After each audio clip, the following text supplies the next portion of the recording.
আসসালামু আলাইকুম, আশা করি সবাই ভালো আছেন। এগ্রো চ্যানেলে আপনাদেরকে স্বাগতম। আমাদের যেই ভেড়াগুলারে আমরা সকালবেলা যে খাদ্য দেই, সকালবেলা আমরা দিই ঘাস। আর এই ঘাসটারে বলে সৈদিয়ান জেট। এই গাছটা ফুল হয়ে গেছে, আমাদের কাটতে একটু দেরি হয়েছে যার কারণে। আর সকালবেলা আমরা এই ভেড়াগুলারে এই ঘাসগুলাই দেই। আর বিকালবেলা আমরা দেই গম, যেটা আরবিতে বলে শের। আর সাথে দেই মোরাক্কাস, বাংলা বলে কিমা।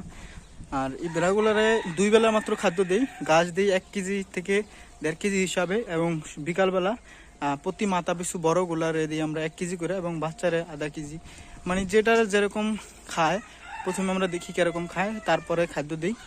আর অবশ্যই আপনারা খেয়াল রাখবেন যাতে এই ঘানামরে যখন খাদ্য দিবেন তখন আপনারা খেয়াল রাখবেন যাতে বেশি না দেন, যেন মাথা